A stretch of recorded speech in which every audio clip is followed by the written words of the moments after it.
Sponsored by LaCroix. Not really, but we're drinking it because we're thirsty. And it's delicious. And that's it.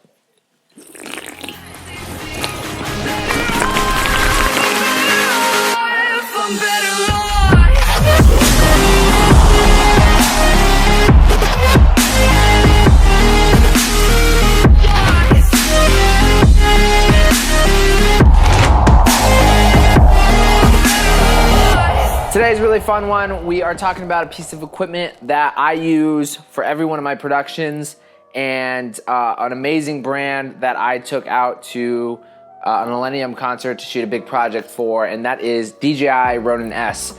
I was honored to be the first creator to ever have the product in my own hands without supervision of a DJI employee.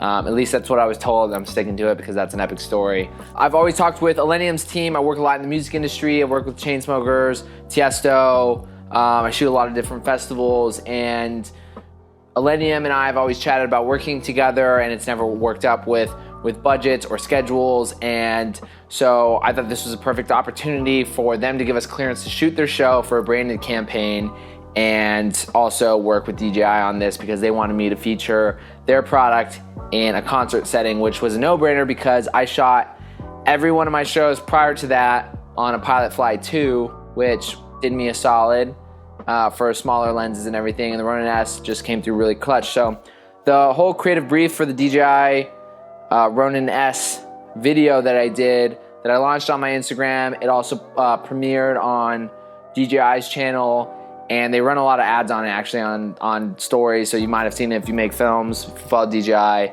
they're probably targeting you in their sponsorships, and you're seeing this face, and it's looking good. So the way that my relationship with DJI actually came about was because I live in Los Angeles, and a lot of people argue that where you live doesn't matter, or opportunity is kind of equal, or maybe it's not in favor of a certain city enough to move there, and I'm like the biggest person that will disagree with you.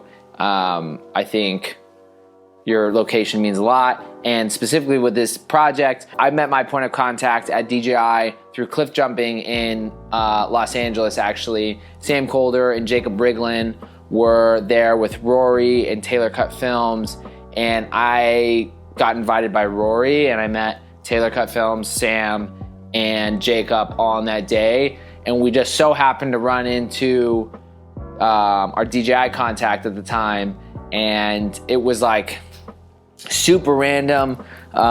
He ended up he forgot his cable to connect his Phantom 4, his iPhone cable to connect his iPhone to the remote, and so he borrowed it from me, and we got talking a little bit, got his name. I forgot his name, and then I got put back in contact with them because I think I asked Rory for his name. And just as time went on, this project came about, and this was our very first project. I've now since worked with them a couple other times, and we'll do videos on those. But this was the very first one, and this is like a massive product to come out for DJI and for the filming scene. And I was like very honored to hop on board with it, and I thought it was a no-brainer. But location is the reason why I've stumbled across a relationship with DJI, which is awesome. So going into this video, we had the general creative built out that I was going to travel to go shoot a concert, and we were really just showing the behind the scenes of a touring videographer, because there's so many people that were using stabilizers in the music scene for concerts and festivals, and this was now a product that you didn't have to have two arms carrying a super heavy thing. You could just travel with a small little stick that did all the work for you. And it also was an electronic one, replacing a lot of other videographers that were using the glide cams. We wanted to show the portability of the product, which is the first shot you see me boarding a plane, and the Ronin-S is strapped to the back of my backpack, showing that it packs easily, which actually got me an intro to Lowpro, the backpack company, which they've just led me on for the last year. But supposedly we're supposed to be doing something together, and it's from this video. They saw it get posted, and they reached out to me and said, hey, we saw that you had our backpack with the Ronin-S. We'd love to work with you. which is awesome. The only other thing that we prepared for this video is that we were gonna bring on a second shooter, which normally brands just hire you to go do it and then you have to figure it out. I really requested a second shooter with a second product as well for them to shoot on. And that was a big ask to the brand because they only have certain prototypes laid around. We shot on 2 prototypes. So we brought an extra shooter, Ryan McFadden. He's a good homie of ours. He lives down the street. And he helped me out with a lot of projects similar to this, where I'm shooting behind the scenes of a product or just traveling content. And that made a massive difference because afterwards, DJI kind of made it like a staple that all the productions, they had second shooters going out with them. And our point of contact said that at a marketing meeting, they were just mind blown and really asking themselves, okay, if we can make these kind of videos on social media for this type of budget, like why aren't we doing that more often and hiring 2 people teams to kind of crush this cross shooting for product launches. So it's a great format and it's a great relationship. I love it. Love you, DJI. Love getting new products. So dope. I'm gonna run through basically the video, tell you a little bit about how we shot it and some of the cool things that happened during the shoot and what I would do differently. So this first shot you see is, again, me hopping on the plane, and it was very simple, showing us traveling with the product. And I think that's really important for gear, to show that you're traveling with it and it's a part of your daily life and not just like on set and you're straight into the action. Seeing a little bit of the behind the scenes of your production is really important. And it's relatable. Every traveling content creator who probably uses this product has been in that moment of having to put your bag on top and your gimbal or your stabilizer is packed away or it's taking up a lot of space elsewhere, and they're able to see themselves in this moment of, oh, this packs onto a backpack that I probably have or a similar size, which was really cool. Ryan McFadden's doing a little cameo in the back here on the second shot at 5 seconds. The shot of me setting up the product was actually a requested shot by the brand, and was done very sporadically because the show was about to start and we realized we hadn't shot it yet. And we did have a written out shot list that we wanted to accomplish throughout the show. This one was particularly tricky to shoot a product during a show because I don't shoot Illenium a ton and I don't know his set. Most DJs play very similar sets and there's different cues for different songs. They might play a song at a different point in their set, but as far as like fireworks and production elements, those are cued to specific songs. And the smaller the artist is, the less of those they have because it's more expensive, or it's just really pricey to bring those elements out to your show. And so I was used to the Chainsmokers where they're blowing something up every drop, like 3 times per song. And Illenium was having, maybe 5 or 6 moments. And so you really needed to capitalize those 5 or 6 moments.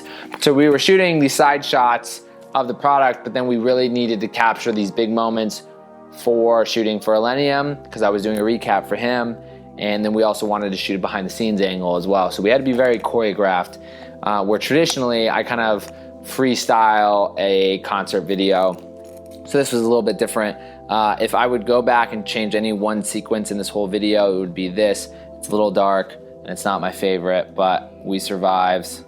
I think this is just like a perfect video to bring a second shooter on as well. Just being able to see the product and see how it's being used is awesome. In the very beginning, you see like a stable or like a hyperlapse, and that was just shot with video. It's not the perfect hyperlapse by any means, but it literally took me 20 seconds where I just walked through a crowd and walked under this shipping container, and then we cut to a B-roll shot of me kind of finishing that whole shot, which was really cool. We lucked out too because Illenium had the sunset slot, which was really awesome for just cinematography and lighting. We did have one required shot from the brand, and it was to show the, I forget the name of the feature too, it's called like flashlight or something, but basically the concept that you could shoot from the camera being down on the ground, like a couple inches off the ground, and with just one button you could bring it up all the way up to the top and it would stay on this locked off shot. And that was a really important feature because a lot of gimbals at the time didn't have that mobility, and so they really wanted to show that both from a behind the scenes angle and from an actual point of view from the camera. And I think we crushed that with a big production moment for Illenium, and we hit that pretty early on, I believe. Yeah, you see that moment at 35 seconds. It makes me look great, you know? Make me look like I got some big biceps right now. Boom. It honestly looks cooler in my mind. Like, obviously it looks cooler if seeing it from the camera's point of view, but I think people who watch videos like this, who are filmers, are looking at this shot and saying like, oh my gosh, how am I getting this shot? And immediately the question's answered by showing you another shot of me doing that exact same shot from a behind the scenes angle, which is really cool. And I think I did it 2 or 3 times, and we got one of the biggest parts of our shot list out there. So that was really great. There was a sports feature moment that we had to highlight as well, and you see that at about 40 seconds where I go from the stage to the crowd and then back to the stage really quickly.